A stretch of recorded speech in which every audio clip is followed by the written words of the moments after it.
When Rachel saw that she bore Jacob no children, she envied her sister. She said to Jacob, "Give me children, or I shall die." Jacob's anger was kindled against Rachel, and he said, "I am in the place of God, who has withheld from you the fruit of the womb." Then she said, "Here is my servant Bilhah. Go into her, so that she may give birth on my behalf, that even I may have children through her." So she gave him her servant Bilhah as a wife, and Jacob went into her. And Jacob conceived and bore Jacob a son. Then Rachel said, "God has judged me, and has also heard my voice, and given me a son." Therefore she called his name Dan. Rachel's servant Bilhah conceived again, and bore Jacob a second son. Then Rachel said, "With mighty wrestlings I have wrestled with my sister, and have prevailed." So she called his name Naphtali. When Leah saw that she had ceased bearing children, she took her servant Zilpah, and gave her to Jacob as a wife. Then Leah's servant Zilpah bore Jacob a son, and Leah said, "Good fortune has come." So she called his name Gad. Leah's servant Zilpah bore Jacob a second son, and Leah said, "Happy am I, for women have called me happy." So she called his name Asher. In the days of wheat harvest, Reuben went and found mandrakes in the field and brought them to his mother Leah. Then Rachel said to Leah, "Please give me some of your son's mandrakes." But she said to her, "It is a small matter that Is it a small matter that you have taken away my husband? Would you take away my son's mandrake too?"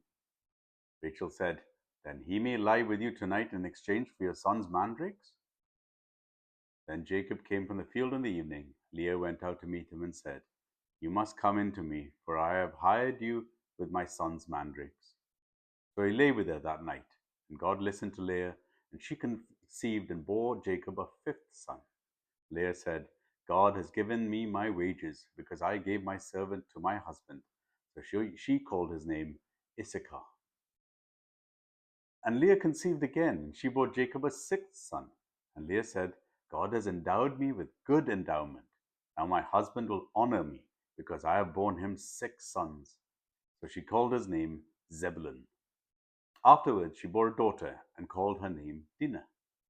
Then God remembered Rachel, and God listened to her and opened her womb. She conceived and bore a son, and said, "God has taken away my reproach." And she called his name Joseph, saying, "May the Lord add to me to another son." As soon as Rachel had borne Joseph, Jacob said to Laban, "Send me away, that I may go to my own house and country. Give me my wives and my children, for whom I have served you, that I may go, for you know the service I have given you." Laban said to him, "If I have found favor in your sight, I have learned by divination that God has blessed me because of you. Name your wages, and I will give it." Jacob said to him, "You yourself know I have served you, and now your livestock have fared with me. For you had little before I came, and it has increased abundantly. And the Lord has blessed you wherever I turned. But now, when shall I provide for my own household also?" He said, "What shall I give you?" Jacob said, "You shall not give me anything. You will do this for me. I will again pasture your flock and keep it. Let me pass through all your flock today, removing from it every speckled and spotted sheep, and every black lamb, and the spotted and speckled among the goats. They shall be my wages. So my honesty will answer for me later, when you when you come to look at my wages with you. Every one that is not speckled and spotted among the goats, and black among the lambs, is found with me, shall be counted stolen." Laban said, "Good, let it be as you have said." That day Laban removed the male goats that were stripped and spotted, and all the female goats that were speckled and spotted, every one that had white on it, and every lamb that was black, and put them in charge of his sons. And he set a distance of 3 days' journey between himself and Jacob pastured the rest of Laban's flock. Then Jacob took fresh sticks of poplar and almond and plane trees, and peeled white streaks in them, exposing the white of the sticks. He set the sticks that he had peeled in front of the flocks in the troughs, that is, the watering place where the flocks came to drink. And since they bred when they came to drink, the flocks bred in front of the sticks, and so the flocks brought forth striped, speckled, and spotted. And Jacob separated the lambs and set the faces of the flocks towards the striped, and all the black in the flock of Laban. He put his own droves apart and did not put them in Laban's flock. Whenever the stronger of the flock were breeding, Jacob would lay the sticks in the trough before the eyes of the flock, that they might breed among the sticks. But for the feebler of the flock, he would not lay them.